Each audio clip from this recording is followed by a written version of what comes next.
നമ്മളെ ചുരുളി നമ്മൾ പറഞ്ഞതിനേക്കാളും കൂടുതൽ തീരുന്ന ആരും നമ്മളെ പറയാനില്ല. പൊതുവേ ആളുകൾ പറയുന്നത് നമ്മളൊരു മലങ്കൾട്ടാണ് എന്നാണ് എന്നെ പറ്റിയൊക്കെ സാഹിത്യ ലോകത്തുള്ളൊരു ധാരണ എന്ന് പറയുന്നത്. നിങ്ങൾക്ക് ഈ പ്രായത്തിൽ വല്ല കാര്യം ഉണ്ടായിരുന്നു, ജെൻസിനെ പോലെ നമ്മളൊരു സാധനം എഴുതേണ്ട വല്ല കാര്യം ഉണ്ടായിരുന്നു? ഇത് പിള്ളേരെന്ത് വിചാരിക്കുന്നെങ്കിൽ നിങ്ങൾ ചിന്തിക്കണ്ടേ?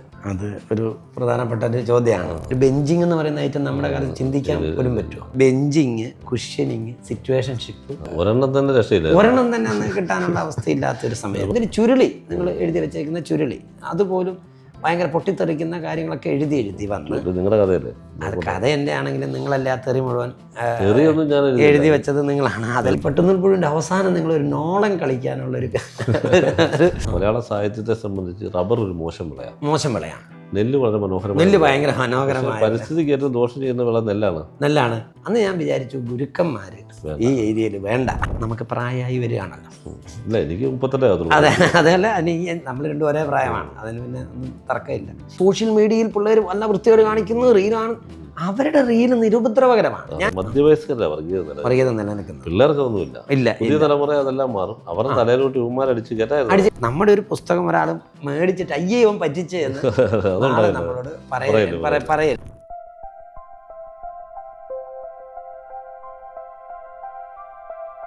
പിന്നെ നിങ്ങൾ പുറ്റുപോലെ സാഹിത്യ അക്കാദമി അവാർഡ് കിട്ടിയ ഒരു നോവൽ ഇറങ്ങി, പിന്നെ മുതലിറങ്ങി, അതിന് മുമ്പ് കരിക്കോട്ടക്കരി ഇറങ്ങി. അങ്ങനെ ഭയങ്കര ഗൗരവമുള്ള കുടുംബം, രാഷ്ട്രീയം, ജാതിയൊക്കെ ചർച്ച ചെയ്ത സ്ഥാനത്തിന് ശേഷം നിങ്ങൾക്ക് ഈ പ്രായത്തിൽ വല്ല കാര്യം ഉണ്ടായിരുന്നു? ജെൻസിനെ പോലെ നമ്മളൊരു സാധനം എഴുതേണ്ട വല്ല കാര്യം ഉണ്ടായിരുന്നു? ഇത് പിള്ളേരെന്ത് വിചാരിക്കുന്നെങ്കിൽ നിങ്ങൾ ചിന്തിക്കണ്ടേ? അത് ഒരു പ്രധാനപ്പെട്ട ഒരു ചോദ്യമാണ്. പിള്ളേരെന്ത് വിചാരിക്കും എന്നുള്ള ചിന്തയിൽ നിന്നാണ് ശരിക്കും പറഞ്ഞാൽ ഈ ആകാശ വിസ്മയം പോലൊരു ജെൻസി നോവൽ എഴുതേണ്ടി വന്നത്. കാരണം നമ്മൾ ഈ കേൾക്കുന്ന എല്ലാം നമ്മുടെ മനസ്സിലുണ്ടായിരുന്ന ഒത്തിരി ആഗ്രഹങ്ങളുണ്ട്. അപ്പോൾ അന്ന് അതിനൊന്നൊരു സാഹചര്യവും ഇല്ലായിരുന്നു. നമുക്കൊരു ബെഞ്ചിങ് എന്ന് പറയുന്ന ഐറ്റം നമ്മുടെ കാലത്ത് ചിന്തിക്കാൻ പോലും പറ്റുമോ? കുറേ നമുക്ക് പ്രണയങ്ങളുണ്ടാവുക, അങ്ങനെ ബെഞ്ചിൽ നിരത്തിയ പോലെ ബെഞ്ചിലിരിക്കുന്നവരിയ്ക്കുന്നു, അതിനുശേഷം അതിന് ഇഷ്ടമുള്ളൊരു പ്രണയം എടുക്കുക എന്നുള്ളതൊക്കെ അതൊക്കെ നമുക്ക് ചിന്തിക്കാൻ പറ്റുന്ന ഒരെണ്ണം തന്നെ രക്ഷയില്ല. ഒരെണ്ണം തന്നെ അന്ന് കിട്ടാനുള്ള അവസ്ഥയില്ലാത്തൊരു സമയം, ആടി കിട്ടാനുള്ള സാധ്യതയുള്ള സമയത്താണ് ബെഞ്ചിങ്, കുഷ്യനിങ്, സിറ്റുവേഷൻഷിപ്പ് ഈ പിള്ളേരിട്ട് പൊളിക്കുന്ന പിള്ളേരുടെ ഒരു അവസ്ഥ ഞാൻ കാണുന്നത്. അപ്പോൾ സ്വാഭാവികമായും ഉണ്ടായ നമുക്കിതൊന്നും സാധിച്ചില്ലല്ലോ, പുതിയ കാലത്തെ കുട്ടികൾ എന്തേരം സ്വാതന്ത്ര്യം എടുക്കുന്നുണ്ട്, അവരുടെ ജീവിതം എന്ത് അടിപൊളിയാണ് എന്നുള്ള ഒരു തോന്നലിൽ നിന്നാണ് ഞാനിത് എഴുതിപ്പോയത്. അപ്പം എനിക്ക് അങ്ങോട്ടൊരു ചോദ്യം ചോദിക്കാനുള്ളത് എന്ന് വെച്ചാൽ, ഈ പട്ടുനൂൽപ്പുഴുവിൻ്റെ ക്ലൈമാക്സ്, ഞാൻ ഇതിനിടയ്ക്ക് ഒരു വീഡിയോ കണ്ടു, റീല് കണ്ടു. ഈ ക്രിസ്റ്റഫർ നോളൻ ഒരു ചായ എടുക്കുന്നത് ക്രിസ്റ്റഫർ നോളൻ ഷൂട്ട് ചെയ്യുകയാണെങ്കിൽ എങ്ങനെ ഇരിക്കും എന്നുള്ള ഒരു വീഡിയോ കണ്ടു. അതിൽ ചായപ്പൊടി എടുക്കുന്നത് തൊട്ട് പാലൊഴിക്കുന്നത് തൊട്ട് പഞ്ചസാര ഇടുന്നത് തൊട്ടുള്ള അതിൻ്റേതായ എന്ന് പറഞ്ഞാൽ അതൊക്കെ ഇൻഡസ്റ്റെല്ലാറിലും ഒക്കെ ഷൂട്ട് ചെയ്ത പോലെയാണ് ഷൂട്ട് ചെയ്തിരിക്കുന്നത്. നിങ്ങൾ ഈ ഒരു സാധാരണ ഒരു കുടുംബത്തിൻ്റെ കഥ പറയുമ്പോഴും ഈ പട്ടുനൂൽപ്പുഴുവിൻ്റെ അവസാനം നിങ്ങളൊരു നോളം കളിക്കാനുള്ളൊരു പരിപാടി എന്താണ് അതിന് അങ്ങനെ ഒരു നോളൻ കളി അതിൻ്റെ ഉള്ളിൽ വന്നു എന്നാണ് എനിക്ക് തോന്നുന്നത്. എന്തായിരിക്കും അതങ്ങനെ? അല്ല, അത് ബോധപൂർവ്വം വരുത്തതല്ല, അതങ്ങനെ തന്നെ വന്നതാണ്. കാരണം നമ്മളിതൊക്കെ എഴുതി തുടങ്ങുമ്പോൾ നമ്മളൊരു ആശങ്ക, പണ്ട് നമ്മൾ ഈ കഥകൾ വായിച്ചു തുടങ്ങുന്ന സമയത്ത് നമ്മുടെ മുന്നിലുള്ള ഭയങ്കര അസാധാരണ കഥകളാണ്. അന്നത്തെ കാലത്ത് നമ്മൾ കഥ വായിച്ചു തുടങ്ങുമ്പം മാതൃരാജ്യപ്പതിപ്പോ കലാകുമുദിയോ ഒക്കെ എടുത്തുകൊണ്ട് വായിക്കുമ്പോഴത്തേക്കും അതിൽ വരുന്ന കഥകൾ ഈ രാജ്യത്തുള്ള കഥകളൊന്നുമല്ല. വലിയ വലിയ രാജ്യം, ബോംബെ നടക്കുന്ന കഥകൾ, വടക്കേന്ത്യയിൽ പോയി ജോലി ചെയ്യുന്നതിൻ്റെ കഥകൾ, എന്നൊക്കെ പേരുള്ളവൻ എഴുത്തുകാരൊക്കെ ഡൽഹിയിലാണ്. ഇവിടെയുള്ള ഉള്ളവനൊക്കെ ഒന്നിൽ അങ്ങോട്ട് വിടും, എഴുതുന്ന അവിടുത്തെ കഥകൾ. അപ്പം കഥകളൊക്കെയാണ് വലിയ സംഭവങ്ങളുള്ള കഥകൾ. അപ്പം നമുക്ക് നമ്മുടെ ജീവിതം കഥയ്ക്ക് പറ്റുകയാണോ നമുക്കറിയാൻ പറ്റും. സാധാരണ പോലെ നമ്മൾ കടയിൽ പോകുന്നു, റേഷൻ കടയിൽ പോകുന്നു, വായനശാലയിൽ പോകുന്നു, പശു, ആട്, കോഴി, പട്ടി, ഇതൊക്കെ ഇതിനകത്തൊരു ഫിക്ഷന് പറ്റിയ സാധനം ഉണ്ടോ നമുക്കറിയാൻ പറ്റില്ല. ഇത് വായിക്കുമ്പോൾ അത് നമുക്ക് കോംപ്ലക്സ് ആയി. ഇത് വായിക്കുമ്പോൾ ഇതൊക്കെ നമ്മുടെ ജീവിതത്തിൽ ഇതിന് പറ്റിയതാണോ? നമ്മുടെ ജീവിതത്തിൽ ഈ സംഭവങ്ങളൊന്നും ഇല്ലല്ലോ. നമ്മുടെ ചുറ്റും കാണുന്ന കഥാപാത്രങ്ങൾ സാധാരണ കഥാപാത്രങ്ങൾ എന്നൊരു തോന്നൽ നമുക്ക് ആദ്യം വരെ ഉണ്ടായിരുന്നു. കുറച്ച് എഴുതി കഴിയുമ്പോഴാണ് മനസ്സിലായി ഇതിനകത്തൊന്നും കഥയൊന്നുമില്ല. നമ്മുടെ സാധാരണ ജീവിതവും ഫിക്ഷന് പറ്റും, നമ്മുടെ സാധാരണ ജീവിതത്തെ ഫിക്ഷന് കൊണ്ടുവരാം, നമ്മുടെ ജീവിതത്തിലും കഥയുണ്ട്. അത് വിദേശ സാഹിത്യമൊക്കെ വായിക്കുമ്പോൾ നമുക്ക് മനസ്സിലാവും. ഈ പറയുന്ന വലിയ വലിയ സംഭവങ്ങളൊന്നും അവിടുത്തെ നോവലുകളിലൊന്നും ഇല്ല. അവരൊരു ജീവിതാവസ്ഥ മനസ്സിലാക്കാനുള്ള ചെറിയ ശ്രമം അവർ നടത്തുന്നതാണ്. അത് നമ്മുടെ ജീവിതത്തിൽ നമുക്ക് നടത്താവുന്നൊരു ബോധത്തിൽ നിന്നാണ് ഈ ഒരു സാധനം എഴുതുന്നത്. എഴുതുമ്പോൾ നമ്മുടെ ജീവിതത്തിലെ ഒരു അസാധാരണത്വം അതിനകത്ത് കൊണ്ടുവരാൻ ശ്രമിച്ചു എന്നുള്ളത്. അതാണ് എന്തിലും അങ്ങനെ ഒരു അസാധാരണത്വം വരുത്താൻ അത് എഴുതി വരുമ്പം കിട്ടുന്നൊരു സാധനം. എഴുതി വരുമ്പം നമ്മൾ ആലോചിക്കുമല്ലോ, നമ്മുടെ പ്ലാനിങ് എല്ലാം തെറ്റിപ്പോയി. അങ്ങനെ വരുന്ന ഒരു ക്ലൈമാക്സ് ആണ്. അല്ല നിങ്ങൾ പറയുന്നത് പൊടിയിട്ടൊരു പരിപാടിയല്ല, ശ്രമം നടത്തുകയാണ്. അപ്പോൾ ഞാനിതിനകത്ത് തിരിച്ച് ഒരു ചോദ്യമുള്ളത്, നമ്മളിങ്ങനെ അങ്ങോട്ടേക്കും ഓരോന്നോരോന്ന് വേണമെന്നില്ല ചോദിക്കാം. അപ്പം ഈ ജെൻസി നോവൽ എഴുതിയപ്പം ഈ ബിനോയ് സ്കൂളിൽ പഠിപ്പിക്കുന്ന ഒരാളാണ്, കുട്ടികളെ പഠിപ്പിക്കുന്നു, ഏറ്റവും പുതിയ തലമുറയായിട്ട് ഇടപെടുന്നു. നമ്മൾ സ്കൂളിൽ പഠിക്കുന്ന കാലഘട്ടത്തിൽ നമ്മൾ അധ്യാപകരെ കോമാളിയായിട്ടാണ്. അതല്ലോ, ഇരട്ട പേര് കൊടുക്കുക. പേടിയുള്ളവന്നുകൊണ്ട് അധ്യാപകർ കാണും, പേടിയില്ലാത്തവരെല്ലാം കോമാളിയാണ്, സ്നേഹമുള്ളവർ വളരെ അപൂർവമാണ്. അപ്പോൾ ബിനോയ് തോമസ് എന്ന് പറയുന്ന അധ്യാപകനെ ഈ ജെൻസി പിള്ളേർ എങ്ങനെയാണ് കാണുന്നത്? വലിയ വ്യത്യാസമൊന്നും ഇല്ല, നമ്മൾ കണ്ട കാലത്തൊന്നും വലിയ വ്യത്യാസമൊന്നും ഇല്ല. ഞാനൊരു ഉദാഹരണം പറഞ്ഞാൽ, എൻ്റെ ചെറുപ്പത്തിൽ എനിക്കൊരു 5ാം ക്ലാസ്സിൽ 3ാം ക്ലാസ്സിൽ പഠിക്കുമ്പം തൊട്ട് എനിക്കൊരു പേര് വീണു. കൊതുകുഞ്ഞെന്നാണ് എനിക്ക് കൊതുകുഞ്ഞെന്നുള്ള പേര്. അപ്പോൾ ഈ കൊതുകുഞ്ഞ് എനിക്ക് ഡിഗ്രി വരെ എൻ്റെ കൂട്ടത്തിൽ പഠിച്ച പലവന്മാരും കൈമാറി ഇത് ഡിഗ്രി ഒക്കെ എത്തുന്നവരെ ഞാൻ കൊതുകുഞ്ഞെന്നുള്ള വിളിപ്പേരുണ്ട്. ഇത് എൻ്റെ കൂടെ പഠിച്ച ഒരുത്തൻ്റെ മകൻ ഇപ്പം എൻ്റെ സ്കൂളിൽ പഠിക്കുന്നുണ്ട്. അവൻ്റെ അപ്പം പറഞ്ഞു കൊടുത്തു ഇത് കൊതുകുഞ്ഞെന്ന ഒരു പേരുണ്ടെന്നുള്ളത്. അതോടെ പിള്ളേരുടെ മുന്നിൽ മലയാളം സാറ് കൊതുകുഞ്ഞാണെന്നുള്ള ടോക്ക് അതിനകത്ത് സ്കൂളിലുണ്ടായി. പക്ഷേ പണ്ടൊക്കെയാണ് നമ്മളെന്താ കരടി എന്നൊക്കെ കാറയിൽ കൊണ്ട് എഴുതി വെക്കുക, അവരുടെ വണ്ടിയിലൊക്കെ പണ്ടൊക്കെയാണ് എഴുതി വെക്കുമായിരുന്നു. ഇപ്പോൾ ഒരു വ്യത്യാസം വന്നത്, എൻ്റെ കാറിൻ്റെ പുറകിൽ അവർ എഴുതി വെച്ചു, പക്ഷെ കൊതുകുഞ്ഞെന്നല്ല എഴുതിയത്, മോസ്കിറ്റോറിയ വിനോയിലില്ല. അപ്പം ഞാൻ ചോദിച്ചു, ചേട്ടാ ഇതെന്തെന്നാണ്, നിനക്ക് കൊതുകുഞ്ഞെന്ന് എഴുതിയാൽ പോലെ ഇത്രയും നീളത്തിൽ? അപ്പോൾ അവൻ പറഞ്ഞു, അതാണ് സാറേ ബ്രെയിൻ റോട്ട് എന്ന് പറഞ്ഞു. അപ്പോഴാണ് ഞാനെടുത്ത് നോക്കും തും സഹൂർ, പിന്നെ കാപ്പച്ചീനോ ബൊലോറീനോ എന്നൊക്കെ പറഞ്ഞ് ഇവരുടെ ക്രിയേറ്റിവിറ്റി ഇങ്ങനെയാണ്. ഇത്രയും ഇതുപോലെ ഒരു കാപ്പി കപ്പ്, ആ കാപ്പി കപ്പിനെ മനുഷ്യരൂപം കൊടുത്തിട്ടൊരു ബ്രെയിൻ റോട്ട് ഇമേജ് ആക്കി അവർ മാറ്റിയിരിക്കുകയാണ്. അപ്പോൾ അത് പുതിയ കാലത്തിൻ്റെ ആവിഷ്കാരമായിട്ടാണ് എനിക്ക് തോന്നിയത്. ഇത് വിനോയ് അത് പറയുന്നത് ശരിയാണ്, പുതിയ കാലത്തിൻ്റെ ആവിഷ്കാരം. പക്ഷേ അതേസമയം തന്നെ ഈ നമ്മൾ ജെൻസിയെക്കുറിച്ച് നമ്മുടെ ഒരു ധാരണ, നമ്മുടെ പൊതുധാരണ, നഗരങ്ങളിൽ ജീവിക്കുന്ന ഏറ്റവും പരിഷ്കൃതരായ പിള്ളേർ അല്ല നമ്മുടെ ഒരു വിചാരം, മൊത്തത്തിലുള്ള വിചാരം. ജെൻസി എന്ന് കേൾക്കുമ്പോഴേ അവർ മൊബൈൽ നോക്കിയിരിക്കുന്നു, ജീവിതമായിട്ട് വലിയ ബന്ധമൊന്നുമില്ല. പക്ഷേ വിനോയുടെ നോവലിനകത്ത് ഇത് ഒരു മലയോര ഗ്രാമമാണ്. അതിനകത്ത് കാടിനോട് ചേർന്നുള്ള പ്രദേശമാണ്, അടുത്തുള്ള സാധാരണ സ്കൂളാണ്. അതേസമയം അതുപോലെ അവരുടെ ജീവിതത്തിൽ ഒരു ഫിക്ഷണൽ എലമെൻ്റായിട്ട് കടുവയുടെ സാന്നിധ്യം. അപ്പം ഇതിനെ എങ്ങനെയാണ് കാണുന്നത്, ഈ രണ്ട് കാഴ്ചപ്പാടിനെ? ഞാൻ കാരണം ഹരീഷ് ഭായി നേരത്തെ പറഞ്ഞ പോലെ തന്നെ നമ്മൾ നമ്മുടെ ചുറ്റും കാണുന്ന കുഞ്ഞു കുഞ്ഞു ജീവിതമല്ലേ എഴുതുന്നത്. ആ കുഞ്ഞു കുഞ്ഞു ജീവിതം എഴുതാൻ ശ്രമിക്കുമ്പോൾ ഇന്ന് ഞാൻ കാണുന്ന കുഞ്ഞു ജീവിതം ഇതാണ്. ഇതിനെനിക്ക് മെട്രോയിലേക്ക് പോകേണ്ടതില്ല.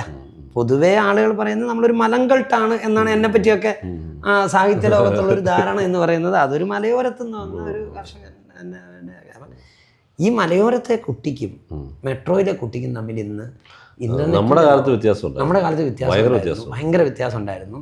എന്നാൽ ഈ കുഞ്ഞുങ്ങൾക്ക് ഒരു വ്യത്യാസമില്ല. നമ്മുടെ കാലത്ത് ഞാനൊക്കെ എറണാകുളത്ത് ആദ്യം ചെല്ലുമ്പം എറണാകുളത്ത് ജീവിക്കുന്ന എൻ്റെ പ്രായക്കാരൻ ഞാനുമായിട്ട് വളരെ അന്തരം. നമുക്ക് ലോകം അറിയില്ല. നമുക്ക് മുടി വെട്ടാൻ പോലും നമുക്കൊന്നും അറിയില്ല. പിന്നെ വേറെ കാര്യമുണ്ട്, ബേസിക്കായുള്ള അറിവ് നമുക്കായിരുന്നു കൂടുതൽ എനിക്ക് തോന്നുന്നു, വായിച്ചുള്ള അറിവ് അതുണ്ടാവും. പക്ഷേ നഗരജീവിതത്തിന്റെ അറിവും മ്യൂസിക്കിലും അറിവും നമുക്ക് ചിലപ്പോൾ കുറവായിരിക്കും. മ്യൂസിക്കിനെ മ്യൂസിക്കാൻ സാധ്യതയില്ല. അത് സംഗീതം ഇപ്പം കേൾക്കാൻ അന്ന് ഈ 13 AD എന്ന് പറയുന്ന അവര് പിന്നെ അവരൊക്കെ നമ്മളതൊന്നും കേട്ടിട്ട് പോലില്ല. പക്ഷെ എറണാകുളത്തുള്ള കുട്ടിക്ക് അത് കേട്ടാണ് അവൻ, ആ ഷോ കണ്ടാണ് അവൻ വളരുന്നത്. പക്ഷേ ഇന്ന് വ്യത്യാസമില്ലല്ലോ.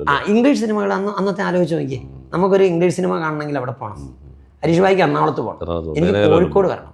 അത് കണ്ണൂർ പോലും അന്ന് തീർച്ചയായിട്ട് വരുന്നില്ല. ലോർഡ് ഓഫ് ദി റിങ്സ് ഒക്കെ ഞാൻ കോഴിക്കോട് വന്നിട്ടാണ്, വണ്ടിക്കൂലി കാശില്ല അവസ്ഥയിലാണ് നമ്മൾ കണ്ണൂർ വന്ന് കാണുന്നത്. അപ്പോൾ പക്ഷേ ഇന്നിപ്പോൾ എറണാകുളത്തുള്ള മെട്രോയിലുള്ള ഒരു കുട്ടിക്കും നമ്മുടെ കണ്ണൂരുള്ള ഇപ്പം ഉളിക്കലിൽ, എൻ്റെ നാട് ഉളിക്കലാണ്, ഉളിക്കലിൽ ഒരു തിയേറ്റർ ഇപ്പം വരാൻ പോകും.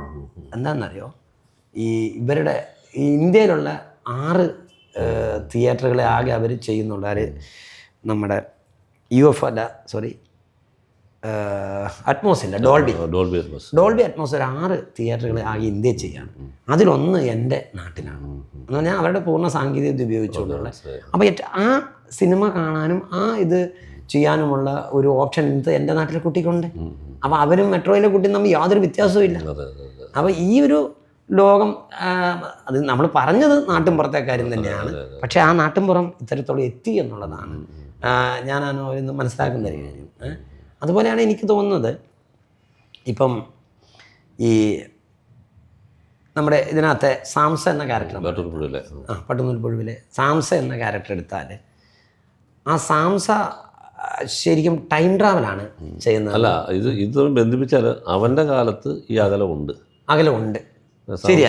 സാംസയുടെ കാലത്ത് ആകാശിന്റെ ക്യാരക്ടർ അതില്ല, ആ വ്യത്യാസമില്ല. സാംസയുടെ കാലത്ത് അവൻ ആകെ എത്തുന്ന ഒരു സ്ഥലം ലൈബ്രറി, ഒരു ഗ്രാമീണ ലൈബ്രറിയിൽ എത്തിയിട്ടാണ് അവൻ അവൻ്റെ ജീവിതത്തെ രൂപപ്പെടുത്തുന്നതും അതുണ്ട്. പക്ഷെ ഇന്നാണ് സാംസയെങ്കിൽ, ഇന്നാണ് സാംസ അവന്റെ വീടിന്റെ തൊട്ടടുത്തുള്ള പട്ടണത്തിലുള്ള കുട്ടി അവനുമായിട്ട് വലിയ വ്യത്യാസമുണ്ട്. ഇന്നതില്ല. അതാണ് സാംസയുടെ ജീവിതത്തിൽ അവൻ ലൈബ്രറിയിലൂടെയാണ് ലോകത്തെ അറിയുന്നത്. നടാഷെ അറിയുന്നത് ലൈബ്രറിയിലൂടെയാണ്. അങ്ങനെ ഒരു ക്യാരക്ടർ ഉണ്ടെന്ന് അറിയുന്നതൊക്കെ ലൈബ്രറിയിലൂടെയാണ്. ഇന്നത്തെ കുട്ടികൾക്ക് അത് വിഷ്വലിലൂടെയാണ് അവർ കൂടുതലായിട്ട് അറിയുന്നതെന്നാണ് എനിക്ക് തോന്നുന്നത്. അതാണ് എനിക്ക് അതിൻ്റെ മാറ്റം തോന്നുന്നത്. ഹരീഷ് ഭായ് എനിക്ക് വലിയൊരു പ്രചോദനം തന്നിട്ട്, ആ പ്രചോദനം എന്താണെന്ന് വെച്ചാൽ ഈ സാധാരണ ജീവിതത്തിൻ്റെ ഇടയിലും കഥയുണ്ട് എന്നുള്ള ഒരു ഇതാണ്. അതുകൊണ്ട് ഞാൻ നിങ്ങളെ ഫോളോ ചെയ്ത് പലപ്പോഴും ഫോളോ ചെയ്യാറുണ്ട്, എഴുത്തിൽ ഫോളോ ചെയ്യാറുണ്ട്. ഇവിടെ നിങ്ങൾ വലിയൊരു കുടുക്കുണ്ടാക്കി വെക്കുന്നത്, ഒന്ന് മീശ പോലൊരു നോവൽ നിങ്ങൾ എഴുതി, വലിയ വിപുലമായ കഥാപാത്രങ്ങളും ധാരാളം വലിയ സംഭവങ്ങളും ചരിത്രവും എല്ലാം ഒന്നാണ്.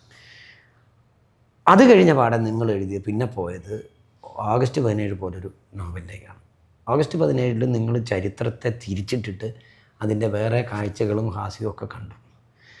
അപ്പം ഞാനൊക്കെ ആ വഴി പോയി, മുതലൊക്കെ ഞാൻ അങ്ങനെ ചരിത്രത്തെ ഹാസ്യരൂപത്തിൽ കണ്ട്, അല്ലെങ്കിൽ ഇന്ത്യൻ ആത്മീയതയെ അങ്ങനെ കണ്ടൊക്കെ എഴുതി കിടന്നതിനും നിങ്ങൾ വളരെ പെട്ടെന്ന് വളരെ ഒരു മനുഷ്യൻ്റെ ഉള്ളിൽ നടക്കുന്ന കുഞ്ഞു സംഘർഷങ്ങളിലേക്ക്, ഒരു ഫാമിലിയുടെ ഉള്ളിൽ നടക്കുന്ന വലിയ കുഞ്ഞു സംഘർഷങ്ങളിലേക്കും പോവുകയാണ്. നിങ്ങൾ എങ്ങോട്ടാണ് ഇതിനെ കൊണ്ടുപോകാൻ ഉദ്ദേശിക്കുന്നത്? എനിക്കറിയേണ്ടത്. നമ്മളിത് ഈ മാറിക്കൊണ്ടിരിക്കുന്ന ഒരു കാഴ്ചപ്പാടിരിക്കുന്നു. നമ്മൾ ഗ്രാമത്തിലാണ് ജീവിക്കുന്നതെങ്കിലും ഏതാണ്ട് ന്യൂയോർക്കിൽ ജീവിക്കുന്ന എഫക്റ്റാണെന്നാണ് എൻ്റെ അഭിപ്രായം. എന്ന് പറഞ്ഞാൽ നമ്മുടെ ന്യൂയോർക്കാണ്. ഇതിൻ്റെ ഒരു പ്രശ്നം എന്താണെന്ന് പറഞ്ഞാൽ, നമ്മുടെ ഇവിടെ ഇന്ത്യയിലൊരു ധാരണയുള്ളത്, പൊതു ഏഷ്യൻ രാജ്യങ്ങളിൽ കേരളത്തിലൊക്കെ ആ ധാരണയുള്ളത്, ഒരാൾ ജീവിതകാലം മുഴുവൻ ഒരേ രീതി ജീവിതം കൊണ്ടുപോകുക, ഒരേ ജോലി, ഒരേ ബന്ധം, ഇതൊക്കെയാണ് നമ്മുടെ സങ്കല്പം. എന്നും ഒരുത്തൻ വില്ലേജിലെ ക്ലർക്കാണ്, അവൻ എന്നും വില്ലേജിലെ ക്ലർക്ക്, അല്ലെങ്കിൽ അങ്ങനെയാണ് നമ്മുടെ ജീവിതം. ഇതുപോലെ എഴുത്തിലും നമ്മൾ വിചാരിക്കുന്നത് നമ്മൾ ഒരു എഴുതി സെറ്റായി അതേ രീതിയിൽ തന്നെ നമുക്ക് പോയാൽ കഴിഞ്ഞു, നമ്മളെ സുരക്ഷിതമായി ഒരു പണി കിട്ടി, പണി സെറ്റ് ചെയ്ത് അതേസമയം പ്രമോഷൻ വേണ്ട. ഒരു യൂറോപ്യൻ ജീവിതം അല്ലെ വികസിത രാജ്യങ്ങളിൽ ജീവിക്കുന്നവൻ്റെ ചിന്ത പ്രൊമോഷൻ ഗ്രാജുവലായ പ്രൊമോഷൻ ഉദ്ദേശിക്കും, നല്ല മെച്ചപ്പെട്ട ഉദ്ദേശിക്കും. വിദേശ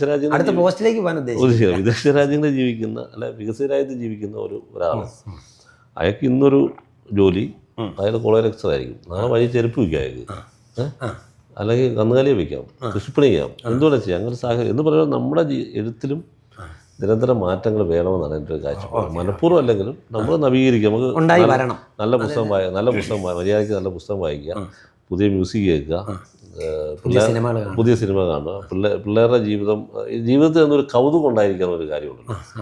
ഇപ്പോൾ നമ്മൾ ഈ ജീവിതത്തിൽ ആദ്യമായിട്ട് ബസ്സിൽ പോകുന്നു, ട്രെയിനിൽ പോകുന്നു, നമ്മൾ വഴിയിലോട്ട് ഇങ്ങനെ കൗതുകത്തോട് പോകും, മരങ്ങൾ ഓടുന്നു എല്ലാം കൗതുകത്തോടെ ഇങ്ങനെ നോക്കിയിരിക്കും.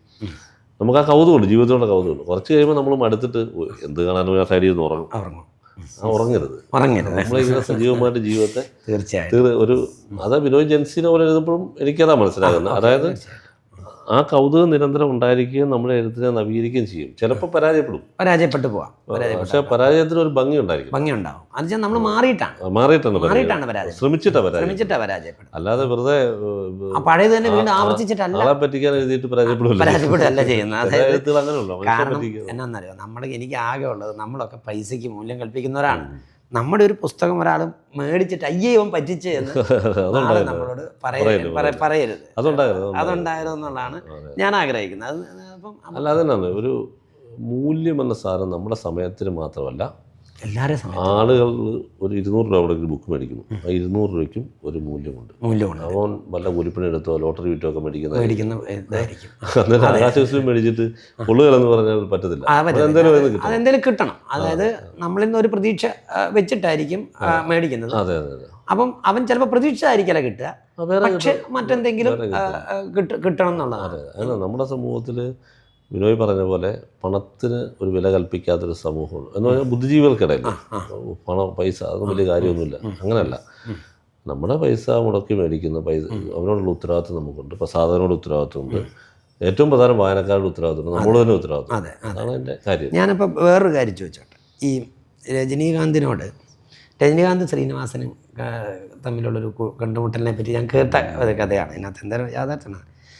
അപ്പോൾ ശ്രീനിവാസൻ നന്നായിട്ട് എഴുതുന്ന മലയാളത്തിൽ വളരെ കൃത്യമായി കൊമേഴ്സ്യലായ തിരക്കഥകൾ എഴുതിക്കൊണ്ടിരിക്കുന്ന ആളാണെന്നുണ്ട്. അവൻ്റെ രജനീകാന്ത് ചോദിച്ചു, ഇതെങ്ങനെയാണ് നിങ്ങൾ എൻകാഷ് ചെയ്യുന്നത്? നിങ്ങളുടെ പ്രതിഭയെ നിങ്ങളെങ്ങനെയാണ് എൻകാഷ് ചെയ്യുന്നത്? അപ്പം ഈ രജനീകാന്ത് കൃത്യമായി അദ്ദേഹത്തിൻ്റെ പ്രതിഭ ഉണ്ടാക്കിയെടുത്ത് എൻകാഷ് ചെയ്തുകൊണ്ടിരിക്കുന്ന ആളാണ്. എന്ന് പറഞ്ഞാൽ കോടികൾ ഉണ്ടാക്കിക്കൊണ്ടിരിക്കുന്ന ആളാണ്. നിങ്ങളെന്താ എൻകാഷ് ചെയ്യാത്തതെന്ന് ശ്രീനിവാസനോട് ചോദിച്ചെന്ന്. ശ്രീനിവാസൻ അതിനുശേഷം എൻകാഷ് ചെയ്യാൻ ശ്രമിച്ചു എന്നാണ് ഒരു കഥ കേൾക്കുന്നത്. എസ് ഹരീഷിൻ്റെ പ്രതിഭയെ എൻകാഷ് ചെയ്യാൻ ശ്രമിക്കാറുണ്ടോ? അല്ല, മൂല്യം എന്ന് പറയുന്നത് പണം മാത്രമല്ല. അല്ല, പണം വളരെ വേണം, പ്രധാനമാണ്. ഈ മൂല്യം പണത്തിന് മാത്രമല്ല ഉണ്ടാകുക. നമ്മൾ അതിൽ കൂടെ ഉണ്ടാക്കുന്ന ഒരു അഭിരുചിയുണ്ട്. മലയാളികൾക്ക് ഉണ്ടാക്കുന്ന അഭിരുചിയുണ്ട്. ആ അഭിരുചി കൂടെ നമുക്ക് കിട്ടുന്നൊരു സ്വീകാര്യത. ചിലപ്പോൾ ഒരു പക്ഷേ നമ്മുടേത് അധികം വിറ്റുപോകാത്ത പുസ്തകമായിരിക്കാം, ചിലപ്പോൾ വിറ്റുപോകാം. പക്ഷെ അതിൽ കൂടെ ഒരു നല്ല അഭിരുചി നമ്മൾ ഉണ്ടാക്കുന്നുണ്ട്. അതിൽ കൂടെ നമ്മളെ ഇഷ്ടപ്പെടുന്ന കുറച്ച് വായനക്കാരുണ്ടാകുന്നുണ്ട്. ഈ അഭിരുചി ആയിരിക്കാം ഒരുപക്ഷെ നമ്മുടെ മുതലും ഭാവിയിലെ അഭിരുചിയെ നിശ്ചയിക്കാൻ ആ അഭിരുചിക്ക് സാധിച്ചാൽ ഏറ്റവും പ്രധാനം. അല്ലാതെ ഇന്ന് ചിലപ്പോൾ മാർക്കറ്റിൽ കിടന്ന് അടിക്കാൻ പറ്റും, ചിലപ്പോൾ ആവറേജ് ആയിരിക്കും നമ്മുടെ പുസ്തകം. പക്ഷേ ഭാവിയിലെ അഭിരുചിയെ നിർണ്ണയിക്കാൻ പറ്റും. ഉദാഹരണത്തിന് പി പത്മരാജൻ്റെ സിനിമകൾ ഇറങ്ങുന്ന സമയത്ത് അത് പരാജയമായിരുന്നു. കെ ജി ജോർജ് സാറിൻ്റെയും പരാജയമായിരുന്നു. ഐ വി ശശിയുടെ 1 ഹിറ്റായിരുന്നു, പ്രിയദർശൻ്റെ 1 ഹിറ്റായിരുന്നു. പക്ഷേ ഇന്ന് നമ്മൾ ആലോചിച്ച് നോക്കുമ്പോൾ മലയാളത്തിലെ ഫിലിം മേക്കേഴ്സ് ആരെയാണ് വില വെക്കുന്നത്? കെ ജി ജോർജിനെയും പത്മരാജ സാറിനെ വില വെക്കുന്നത്. അതുപോലെ തന്നെ കാണികളാരെയാണ് ഇന്ന് വില വെക്കുന്നത്? ഐ വി ശശിയുടെ പല ആരെങ്കിലും ഇട്ട് കാണുന്നുണ്ടോ? പത്മരാജ സാറിൻ്റെ പിന്നെ കാണുന്നത്. അതാണ് മൂല്യം. അത്തരം ഒരു ഞാൻ പറയുന്നത് പണം പ്രധാനമാണെങ്കിൽ കൂടി ഹരീഷ് ഭായി വില കൊടുക്കുന്നത് അത്തരം രണ്ടിനും ഉണ്ട്. ഈ പണത്തിനുണ്ട് മൂല്യം എന്ന് പറയുന്നത് രണ്ടും വരും. അതായത് എന്ന് പറഞ്ഞാൽ ഫിസിക്കലി കിട്ടുന്ന പണവും വരും, അല്ലാത്തതും വരും. എന്ന് പറഞ്ഞാൽ നല്ല പ്രോഡക്റ്റ് ഉണ്ടാക്കി നല്ല പണം ഉണ്ടാക്കുക. പച്ചയ്ക്ക് പറഞ്ഞാൽ നല്ല പ്രോഡക്റ്റ് ഉണ്ടാക്കി പൈസ ഉണ്ടാക്കുക, മൂല്യം ഉണ്ടാക്കുക. ഇതാണ് അത് തന്നെയാണ് ആ ഏരിയയിൽ ഉദ്ദേശിക്കുന്നത് അല്ലേ? വിനോയെ ഞാൻ പരിചയപ്പെടുന്ന കരിക്കോട്ടക്കരി ഞാൻ വായിക്കുന്നു. രഘുകുമാർ പറഞ്ഞിട്ടാണ് വായിക്കുന്നു. എനിക്കത് വളരെ ഇഷ്ടപ്പെട്ടു. അതിൻ്റെ അവസാനത്തെ കുറച്ച് പാട്ട് വെച്ച് എനിക്ക് വളരെ നന്നായിട്ട് ഇഷ്ടപ്പെട്ട പുസ്തകം. വായിച്ചിട്ട് വിനോയെ വിളിക്കുന്നു. ഞാൻ നിങ്ങളുടെ വൈറ്റ് പേപ്പർ വായിച്ചാൽ അങ്ങോട്ട് വിളിക്കാം. അതെ. അപ്പം ഞാനിങ്ങനെ അന്ന് വായിച്ചപ്പം പിന്നെ നമ്മുടെ ഗതികളിൽ കൂടെ പോയപ്പോൾ എനിക്ക് തോന്നി നമുക്കിടയിൽ പൊതുവായിട്ടുള്ളത് കോട്ടയം എന്ന് പറഞ്ഞ കാര്യമാണ്. വിനോയ്, ഞാൻ കോട്ടയംകാരനാണ്. കോട്ടയത്ത് ജനിച്ചു വളർന്ന് ജീവിക്കുന്ന ആളാണ്. എൻ്റെ വിനോയ് കോട്ടയംകാരൻ തന്നെയാണ്. കോട്ടയത്ത് നിന്ന് മലബാറിന് കുടിയേറിയ ഒരു ആളാണ്. കോട്ടയംകാരുടെ എഴുത്തൊരു പ്ലേഫുൾനെസ് പൊതുവിലുണ്ട്. പ്ലേഫുൾനെസ്, തമാശ പറയുക, പിന്നെ ജീവിതത്തെ കാൽപ്പനികമല്ലാതെ കാണാം. കാൽപ്പനികമല്ല. ഇപ്പം സക്കറിയ സാറിൻ്റെ കൃതികൾ വായിച്ചാൽ ഒരു കാൽപ്പനികത നമുക്ക് ബഷീറിൽ കാൽപ്പനികത ഉണ്ടെങ്കിലും അതിൽ കൂടുതൽ അകാൽപ്പനികമായ കാര്യങ്ങൾ ബഷീർ എഴുതിയിട്ടുണ്ട്. എല്ലാവരും അങ്ങനെയാണ്. പൊൻകുന്നം വർക്കിയാണേലും കാരൂരാണേലും എല്ലാം കാൽപ്പനികതയൊക്കെ ഒളിപ്പിച്ചു വെക്കും. അങ്ങനെ ഒരു പരിപാടിയുണ്ട്. എന്താണ് ഇതിനെ എങ്ങനെ കാണുന്നത്? ഞാൻ മലബാറിൽ ജീവിക്കുന്ന ഒരു കോട്ടയം. മലബാറിലെ പൊതുവെ ഒരു സ്വഭാവം എന്ന് പറഞ്ഞാൽ നമ്മൾ ചെറുപ്പത്തിലെ ഒരു ചെറിയ എഴുത്തോ കാര്യങ്ങളോ വല്ലതും നമ്മുടെ കയ്യിലുണ്ടെന്ന് കണ്ടാൽ അന്നേരം പിന്നെ പ്രോത്സാഹനം ഇഷ്ടംപോലെ കിട്ടും. നമ്മുടെ അവിടെ ഒരു രക്ഷയില്ല. അവിടെ ഞാൻ മാതൃഭൂമി ബാലഭക്തിയുടെ കഥ എഴുതിയാണ് തുടങ്ങുന്നത്. അപ്പം അന്നേരം തന്നെ എനിക്ക് വൻ പ്രോത്സാഹനങ്ങൾ കിട്ടാൻ തുടങ്ങി. പക്ഷെ ഞാൻ അന്ന് തിരിച്ചറിഞ്ഞു നമ്മളൊരു കോട്ടയംകാരനായതുകൊണ്ട്. നിങ്ങളൊരു മലയോരത്ത് താമസിക്കുമ്പോൾ ശരിക്കുള്ള കണ്ണൂർ സ്വഭാവം ഇല്ല. അപ്പം മലയോര ഏരിയയിൽ എൻ്റെ നാടിൻ്റെ അവിടെ നല്ല എനിക്ക് പ്രോത്സാഹനം കിട്ടുന്നത്. എൻ്റെ നാടിന് പുറത്തുള്ള ആളുകളാണ് മാതൃഭൂമിയൊക്കെ വായിക്കുള്ളൂ. അപ്പോൾ ആണ് മാതൃഭൂമി ആഴ്ചപ്പതിപ്പിൽ ഈ ബാലഭക്തിയുടെ കഥ വരുമ്പോൾ അങ്ങനെയായിരുന്നു. പക്ഷെ ഞാൻ അതിൻ്റെ അപകടം തിരിച്ചറിഞ്ഞു. ഈ പ്രോത്സാഹനം നമ്മളെ എന്ത് ചെയ്യും, സാഹിത്യ ഗ്രൂപ്പുകളിലേക്ക് കൊണ്ടെത്തിക്കും. കുറച്ച് ചിലപ്പം സാഹിത്യകാരന്മാരായ ആശാന്മാർ വരും. ഈ മുതലിലെ ശ്രീകുമാരൻ ആശാനെ പോലെ നമുക്ക് ആശാനെ കിട്ടും. അധ്യാപകർ പിന്നെ നമ്മളെ ഏറ്റെടുക്കും. നമ്മുടെ ഓരോ കഥയും വായിച്ച് വെട്ടിത്തിരുത്തും.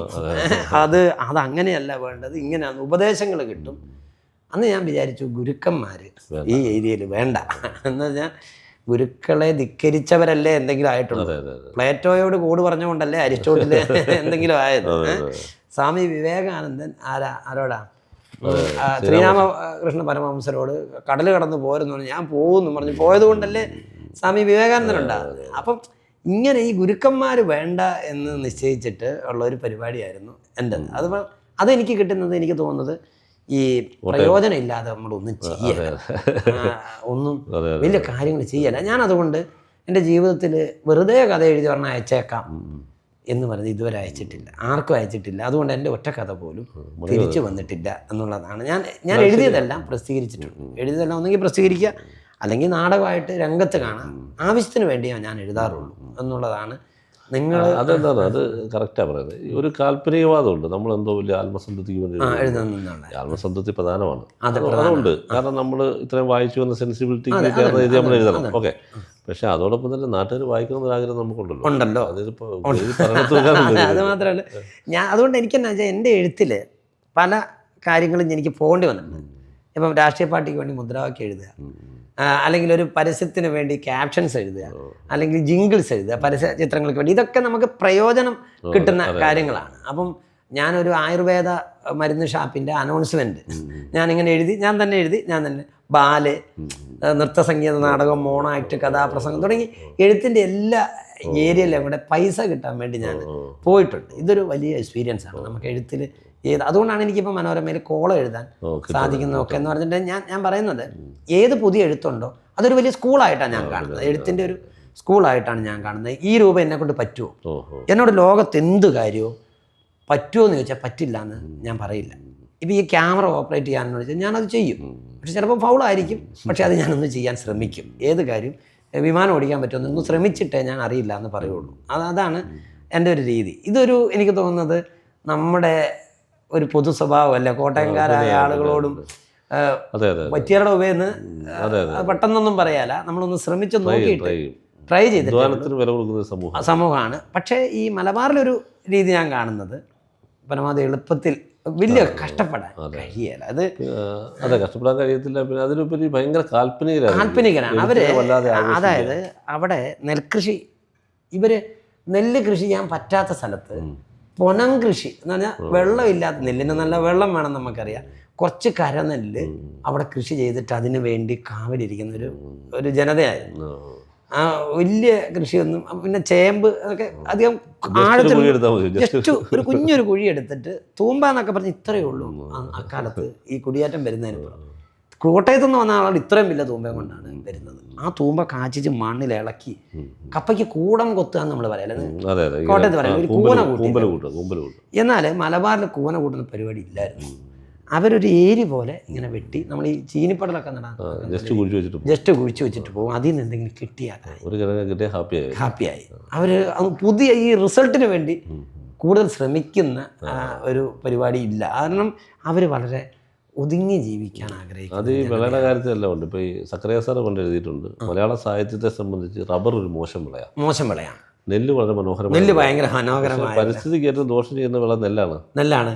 ജലം ഏറ്റവും കൂടുതൽ വേണ്ടതും ഏറ്റവും കീടനാശിനികൾ ഉപയോഗിക്കുന്നത് ഏറ്റവും നല്ലത് റബ്ബറാണ്. മരമാണ്. അതൊരു വനം പോലെയല്ല, കുറച്ച് വല്ലപ്പോഴും വനം പോലെ വെള്ളം പിടിച്ചു നിർത്തും, മണ്ണൊലിപ്പ് തടയും. മുഴുവൻ റബ്ബറാണ്, അവിടെ മണ്ണൊലിപ്പില്ല. അങ്ങനെ ഒരു വ്യത്യാസം ഈ സാഹിത്യത്തിനും തമ്മിൽ ഉണ്ട്. അതിൻ്റെ അത്ര ഒരു വ്യത്യാസമുണ്ട്. അപ്പം എനിക്ക് ഹരീഷ് വേറൊരു കാര്യം ചോദിക്കാനുള്ളത്, നമുക്ക് പ്രായമായി വരികയാണല്ലോ. ഇല്ല, എനിക്ക് 38 അതെ, അതല്ല, നമ്മൾ രണ്ടും ഒരേ പ്രായമാണ്, അതിന് പിന്നെ ഒന്നും തർക്കമില്ല. നമ്മൾ പ്രായമായി വരികയാണ്. അപ്പം നിങ്ങളുടെ എഴുത്തിൽ ഒരു പണ്ടൊക്കെ നിങ്ങൾ അടിപൊളി മറ്റേ മാന്ത്രിക പാലൊക്കെ എഴുതുമ്പോൾ പ്രണയത്തിൻ്റെയും വൻ സംഭവങ്ങളും, മീശ എന്ന് പറഞ്ഞാൽ എനിക്കൊന്ന് അരാജകത്വം, എന്തൊരു ചുരുളി നിങ്ങൾ എഴുതി വെച്ചേക്കുന്ന ചുരുളി, അതുപോലും ഭയങ്കര പൊട്ടിത്തെറിക്കുന്ന കാര്യങ്ങളൊക്കെ എഴുതി വന്ന്. ഇത് നിങ്ങളുടെ കഥയല്ലേ? അത് കഥ എൻ്റെ ആണെങ്കിലും നിങ്ങളല്ല തെറി മുഴുവൻ തെറിയൊന്നും ഞാൻ എഴുതി വെച്ചത് നിങ്ങളാണ്. അതെല്ലാം പോട്ടെ. തെറിയുടെ അത് വിനോദ് തോമസിന് ഞാൻ ഏൽപ്പിച്ചു. അല്ല, അതിൻ്റെ തർക്കം വേണ്ട, അതിൻ്റെ തർക്കം വേണ്ട. എന്തായാലും ഞാൻ ചോദിക്കുന്നത്, അതിൽ നിന്ന് നിങ്ങൾ വന്ന് പട്ടുനൂൽപ്പുഴയിലെത്തുമ്പോഴേക്കും ഞാൻ കാണുന്നത് ഒരു ഗൃഹസ്ഥനായ ഈ ഫാമിലി മാൻ ആയിട്ട് മാറുന്ന ഒരു എഴുത്തുകാരൻ്റെ ഉള്ളിൽ ഒരു ഫാമിലി മാൻ്റെ ചിന്ത എന്ന് പറഞ്ഞാൽ അതിൽ ഒരു കുടുംബിനെ അനുഭവിക്കുന്ന ആ കുഞ്ഞു കാര്യങ്ങളുണ്ട്. അത് ലോകത്തെ സംബന്ധിക്കുന്ന ഏറ്റവും പ്രധാനപ്പെട്ട കാര്യം, മനുഷ്യരാശിയുടെ നിലനിൽപ്പിൻ്റെ. കാരണം ആ ഒരു അടുപ്പും പാദം, ആ അടുപ്പും പാദം ഒരു വീട്ടിൽ ആരുടെ പൊക്കത്തിനനുസരിച്ചാണ് ഉണ്ടാക്കുന്നത്, ആരുടെ ഉയരത്തിനനുസരിച്ചാണ് അടുക്കളയിലെ തട്ടുണ്ടാക്കുന്നത്, കുഞ്ഞു ചോദ്യങ്ങളിലൂടെ നിങ്ങൾ ഫാമിലി എന്ന് പറയുന്ന ആ ഒരു വലിയ വിഷയത്തെ അഡ്രസ്സ് ചെയ്യാൻ കഴിയും. ഇത് പ്രായമായതിൻ്റെ ലക്ഷണമാണോ? അങ്ങനെയല്ല, ഫാമിലി മാനായി മാറുന്നത്. നമ്മളൊരു സുഹൃത്തുണ്ടായിരുന്നു, പുള്ളിക്ക് ചെറിയ ഭ്രാന്തുണ്ടായിരുന്നു. പുള്ളി ചെറുപ്പത്തിൽ ഇങ്ങനെ അലമ്പ് കാണിക്കുമ്പോൾ ഞാൻ അവനോട് പറയും, നീ ഇപ്പം കാണിച്ചു, കുറച്ച് പ്രായം കഴിയുമ്പോൾ പിള്ളേർ പിടിച്ച് കെട്ടി കൊണ്ടുപോകും, ഭ്രാന്താശുപത്രി കൊണ്ടുപോകും. ഇത് കറക്റ്റായി. അവൻ്റെ കുറച്ച് കഴിഞ്ഞപ്പോൾ ഞാൻ ഈയിടെ കണ്ടു കൊണ്ടുപോകുന്നുണ്ട് എന്ന് പറഞ്ഞ പോലെ ഇനി സൂക്ഷിച്ച് നിന്നില്ലെങ്കിൽ പിള്ളേർ നമ്മളെ ചവിട്ടി കൂട്ടുമെന്നുള്ളത് കൊണ്ട് മര്യാദയ്ക്ക് നിൽക്കുന്നു. അതൊരു കാര്യം. രണ്ടാമത്തെ കാര്യം എന്ന് പറഞ്ഞാൽ, ഈ എപ്പോഴും എഴുത്തുകാർ ഈ ബുദ്ധിജീവികളൊക്കെ തെറി പറയുന്നൊരു സ്ഥാപനമാണ് കുടുംബം. എല്ലാവരും തെറി പറയും, ഭയങ്കര എളുപ്പമാണ് കുടുംബം തിരിച്ചു വരണമെന്നൊക്കെ ആവുന്നത്. പക്ഷേ ഇത് ആഗോള പണ്ടത്തിലാണ്. കാരണം മനുഷ്യ സമൂഹത്തിൽ സ്വാഭാവികമായിട്ടുണ്ടായി വരുന്ന ചില കാര്യങ്ങളുണ്ട്. അതിലൊന്ന് ജനാധിപത്യം. നമ്മളിങ്ങനെ ഇരിക്കുന്നത് ഇവര് നമ്മുടെ ഷൂട്ട് ചെയ്യുന്നൊക്കെ ജനാധിപത്യം കാരണം. കാരണം ഇല്ലെങ്കിൽ നമ്മൾ അടിയുണ്ടാക്കും, ഒരാൾ പറയുന്നത് മറ്റൊരാൾക്ക് കേൾക്കണം. ഇതാണ് ജനാധിപത്യം. ചുരുളിയുടെ ഉത്തരവാദിത്വം തന്നെ ഞാനോ നിങ്ങളോ ജനാധിപത്യം. അതേസമയം കുടുംബം ഇതുപോലെയാണ്. കുടുംബം ഇതുപോലെയെന്ന് പറഞ്ഞാൽ, കുടുംബം മനുഷ്യന് ആവശ്യമായൊരു കാര്യമാണ് ഒരു കാലഘട്ടത്തിൽ. കാരണം മനുഷ്യൻ എഴുന്നേറ്റ് നടക്കാൻ തുടങ്ങിയപ്പം മറ്റ് ജീവികളെ പോലെയല്ല, മനുഷ്യൻ്റെ ഇടുപ്പ് കുറച്ചുകൂടി ചെറുതാകുകയും പ്രസവം നേരത്തെ ആകുകയും ചെയ്തു. അതായത് കുട്ടി പ്രായപൂർത്തി ആകുന്നതിന് മുമ്പ് ജനിക്കുകയാണ് മനുഷ്യൻ്റെ കാര്യം. വേറൊരു ജീവിക്കും അങ്ങനെയില്ല. ബാക്കി ജീവിക്കെല്ലാം ഒരു പശുക്രാവ് ഉണ്ടായാൽ 2-3 മണിക്കൂർ കൊണ്ട് അത് എഴുന്നേറ്റ് പാല് കുടിച്ചത് കൂടി ഇറങ്ങും, ആട്ടുകുഞ്ഞ് കൂടി ഇറങ്ങും. പൂച്ചയെ കുറച്ച് ദിവസം കണ്ണടച്ചിരുന്നു. വീഴുന്ന നിമിഷം തന്നെ നമ്മളൊരു മര്യാദയ്ക്ക് മനുഷ്യ ശിശു ആഹാരം തരണമെങ്കിൽ 10-16 വയസ്സാണ്. പോട്ടെ, 12 വയസ്സാകണം. അപ്പോൾ ഇത് നിലനിൽക്കണമെങ്കിൽ, ഈ കുഞ്ഞുങ്ങളെ വളർത്തണമെങ്കിൽ കുടുംബം ആവശ്യമാണ്. പുരുഷ സ്ത്രീ ഒന്നിച്ച് നിന്നാലേ സാധിക്കും. അതുകൊണ്ട് സ്വാഭാവികമായിട്ട് വന്നൊരു കാര്യമാണ് കുടുംബം. അപ്പോൾ അതിനെ നമുക്ക് ഒഴിവാക്കാൻ പറ്റില്ല. അത് വെറുതെ പറയുന്നത്. ഇപ്പോൾ നമ്മൾ പറയും യൂറോപ്യൻ രാജ്യങ്ങളും അമേരിക്കയൊന്നും കുടുംബമില്ലെന്ന് പറയും, വെറുതെ പറയുന്നത്. അവിടെ കുടുംബമായിട്ട് മനുഷ്യൻ ജീവിക്കുന്നത്, കുഞ്ഞുങ്ങളുള്ളിടത്ത് കുടുംബമുണ്ട്. അപ്പം അതിനെ സാഹചര്യത്തിൽ അഡ്രസ്സ് ചെയ്യണം. അതിനകത്തെ പ്രശ്നങ്ങൾ, അതിനകത്തെ ചെറിയ കാര്യങ്ങൾ, അതിനകത്ത് അനുഭവിക്കുന്ന സംഘർഷങ്ങൾ, സ്നേഹവും വിരക്തിയും എല്ലാം ഒരു കുടുംബത്തിലുണ്ട്, ദേഷ്യവും അതേസമയം ബന്ധിപ്പിക്കുന്ന ഒരുപാട് ചരടുകളും എല്ലാം ഉണ്ട്. ഇതിനെ അഡ്രസ്സ് ചെയ്യണം. അപ്പം ആ ഒരു ബോധ്യത്തിലേക്ക് നമ്മൾ പ്രായത്തിൽ വരും. ഞാൻ ഇതിനിടയ്ക്ക് ആലോചിച്ചൊരു കാര്യം, ഇതിനിടയ്ക്ക് ഞാനൊരു കോളത്തിൽ സൂചിപ്പിച്ചൊരു കാര്യം എന്നു വെച്ചാൽ, ഈ സ്ത്രീ, നമുക്കിപ്പോൾ ആനയെ എടുക്കാം. ആനയ്ക്ക് സാംസ എന്ന കുഞ്ഞ് വളർന്നു വരിക എന്നുള്ളതാണ് ആനയുടെ ആവശ്യം. അവനൊരു ഭാവി ഉണ്ടാകുക, ഈ പറഞ്ഞ ഈ 10-13 വയസ്സ് വരെ ഉള്ള കാലഘട്ടത്തിൽ അവനെ എത്തുക എന്നുള്ളതാണ്. ഈ ഉത്തരവാദിത്തം ആനയുടെ ഏറ്റവും പ്രധാനപ്പെട്ട ഉത്തരവാദിത്തമാണ്. അതിനാണ് ആനി വേദന നിറഞ്ഞ് വിഷാദം നിറഞ്ഞതെങ്കിലും മുലപ്പാൽ അങ്ങോട്ട് കൊടുക്കുന്നതിൻ്റെ കാര്യം ഈ കുഞ്ഞ് ജീവിക്കുക എന്നുള്ളതുകൊണ്ടാണ്. ഈ ലോകത്ത് എല്ലാ ടെക്നോളജിയും വളർന്നത്, എല്ലാ സാങ്കേതികവിദ്യയും വികസിപ്പിച്ചത് ഒരു അമ്മയ്ക്ക് തൻ്റെ കുഞ്ഞിനെ ഈ പ്രായപൂർത്തിയാകുന്നത് വരെ വളർത്താൻ ഉള്ള സംവിധാനം ഒരുക്കാനായിരിക്കുമോ എന്നൊരു ചിന്ത എനിക്ക് വന്നു. കാരണം എന്താ വെച്ചാൽ, ഈ മനുഷ്യവംശത്തിൻ്റെ ആത്യന്തികമായ ആവശ്യം അതല്ലേ? പട്ടുനൂൽപ്പുഴയിൽ പറയുന്ന പോലെ സാംസ വളർന്നെത്തുക എന്നുള്ളതല്ലേ എല്ലാ മനുഷ്യവംശത്തിൻ്റെയും. ഉറപ്പായിട്ടും. അതായത് ഈ പ്രകൃതി ദുരന്തങ്ങൾ ഉണ്ടാകുമ്പം അതിന് രക്ഷിക്കാൻ ചില നിയമാവലികളുണ്ട്. രക്ഷിക്കാൻ പറ്റും. ഭൂകമ്പം ഉണ്ടാകും, ഏറ്റവും ആദ്യം കുഞ്ഞുങ്ങളെ രക്ഷിക്കും. അത് കഴിഞ്ഞ സ്ത്രീകളെ, ഏറ്റവും അവസാനം പ്രായം ചെന്നവരെ. കിടപ്പിലായവനെയൊക്കെ ലാസ്റ്റ് എടുത്തോളൂ. പക്ഷെ നമ്മുടെ വിചാരം അങ്ങനെയല്ല. കിടപ്പിലായവനെ ആദ്യം കൊണ്ടുപോകും. രക്ഷിച്ചിട്ട് ഒരു കാര്യമില്ല, 100 വയസ്സായാലും പോട്ടെ, അത്രേ ഉള്ളൂ. ഏറ്റവും കുഞ്ഞുങ്ങൾക്കാണ് വില. കാരണം ഒരു കൊച്ചു കുഞ്ഞിനെ കാണുവാണെങ്കിൽ നമുക്ക് അവനോട് ബഹുമാനം തോന്നും, അല്ലെ അവളോട് ബഹുമാനം തോന്നും. കാരണം അത് അടുത്ത നൂറ്റാണ്ട് കാണും. അതെ, അതെ, നമ്മൾ കാണില്ല. അവരാണ് പുതിയ ലോകത്ത്. അപ്പൊ അത് വളരെ അത്യാവശ്യമായ ഒരു കാര്യമാണ്, ഏറ്റവും പ്രധാനപ്പെട്ട ഒരു കാര്യം. പുതിയ തലമുറയ്ക്കാണ് പ്രാധാന്യം. നിങ്ങൾ ഈ ജെൻസി നോവലിൽ പറയുന്ന കാര്യവും അത് തന്നെയാണ്, പുതിയ തലമുറയ്ക്കാണ് പ്രാധാന്യം. അല്ലാതെ ഈ പഴയ തലമുറയുടെ ചിന്തകൾക്ക് അനാവശ്യമായി അവരുടെ പണ്ട് കാലത്ത് ഈ പഴയ തലമുറയ്ക്ക് പ്രാധാന്യം ഉണ്ടായിരുന്നു. കാരണം അറിവ് ശേഖരിച്ച് വെക്കുന്ന അവൻ്റെ പഴഞ്ചൊല്ല്, അവൻ്റെ പാട്ട്, ഇതിൽ കൂടെയൊക്കെ ആയിരുന്നു. ഇന്ന് അതിൻ്റെ ആവശ്യമില്ല. ഇപ്പോൾ ഇൻ്റർനെറ്റ് ലോകത്തിലുള്ള നമുക്കറിയാവുന്നതിൻ്റെ എത്ര ലക്ഷം ഇരട്ടി അറിവ് വേറെ ഡിജിറ്റലായിട്ടുണ്ട്, എല്ലാവരും കിട്ടും. അപ്പോൾ അതുകൊണ്ട് പുതിയ തലമുറയ്ക്കാണ് പ്രാധാന്യം കൊടുക്കേണ്ടത്. കുഞ്ഞുങ്ങൾ ഇതാണ് ആനി ആനി ചെയ്യുന്നത്. അതല്ലേ ശരിക്കും അങ്ങനെ നോക്കുമ്പോൾ ലോകത്തിന്റെ നിലനിൽപ്പ് തന്നെ ഈ അമ്മ മക്കൾ ബന്ധത്തിലല്ലേ? ഞാൻ ചോദിക്കുന്നത്, നിങ്ങൾ ഇത് ആകാശവിസ്മയത്തിലും ചെയ്യുന്ന ഇതേ കാര്യമല്ലേ? ജൻസിക്ക് പ്രാധാന്യം കൊടുക്കുക എന്ന് പറഞ്ഞാൽ പുതിയ തലമുറയുടെ പക്ഷത്ത് നിന്നല്ലേ? നിങ്ങൾ ഇപ്പോൾ നിങ്ങൾ ഇത്രയും പ്രായമായ, നമ്മൾ ഒരേ പ്രായത്തിലുള്ള നമ്മൾ വിനോയ് ചിന്തിക്കുമ്പം വിനോയ് അതിനകത്ത് പക്ഷം പിടിക്കുന്ന പുതിയ പിള്ളേരുടെ പക്ഷമാണ് തീർച്ചയായിട്ടും. അതിനെക്കുറിച്ച് എന്ത് പറയുന്നത്? അതിനെക്കുറിച്ച് എന്ത് പറയുന്നത്? ഇപ്പോൾ ഡീഡ് ഗുരുവിൻ്റെ ക്യാരക്ടറൊക്കെയാണ് തന്നെ പൂർണ്ണമായിട്ടും പുതിയ കുഞ്ഞുങ്ങളുടെ ഭാഗത്തു നിന്നാണ് പറയുന്നത്. അപ്പം ഞാൻ മറ്റൊരു കാര്യമുണ്ട് ഇതിൻ്റെ ഭാഗമായിട്ട്, ഇനി പുതിയ തലമുറയും പഴയ തലമുറയും കൂടെ ഉള്ളത് ചർച്ച ചെയ്തുകൊണ്ട് ചോദിക്കുകയാണ്. നമ്മൾ ഈ മോശം ചീഞ്ഞു പോയ സാധനങ്ങൾ നമ്മൾ കുഴിച്ചിടില്ലേ? ശരിക്കും ചീഞ്ഞു പോയ സാധനമാണ്, മോശമായ സാധനം നമ്മൾ കുഴിച്ചിടും. നമ്മുടെ സമൂഹത്തിലുണ്ടായിട്ടുള്ള വർഗീയ കലാപങ്ങൾ, വർഗീയമായ ചിന്ത, ഇതൊക്കെ ഞാൻ കാണുന്നത് ചീഞ്ഞു പോയ ചില സാധനങ്ങളായിട്ടാണ്. ഈ നമ്മുടെ തലമുറയിലെ മുതിർന്നവർ, നമ്മളെക്കാളും മുതിർന്നവർ, നമ്മുടെ മുതിർന്ന ആളുകൾ, അവർ ഈ പണ്ടെന്നോ നമ്മൾ കുഴിച്ചു മൂടിയതും നമ്മൾ മറക്കാൻ ആഗ്രഹിക്കുന്ന ചീഞ്ഞ സാധനങ്ങൾ എടുത്ത് വലിച്ചിട്ട് പുതിയ തലമുറയിലേക്ക് കൊടുക്കുന്നതായിട്ടുള്ള ഒരു സാഹചര്യം ഉണ്ടോ എന്ന് എനിക്കൊരു സംശയം. അത് വിനോയ് പറയുന്നത് വളരെ ശരിയായിട്ട് എനിക്ക് തോന്നുന്നുണ്ട്. കാരണം ഈ നമ്മൾ ചെറുപ്പത്തിൽ പഠിച്ചുകൊണ്ടിരുന്ന സമയത്ത് നമ്മുടെ മനസ്സിൽ വർഗീയതൊന്നുമില്ല.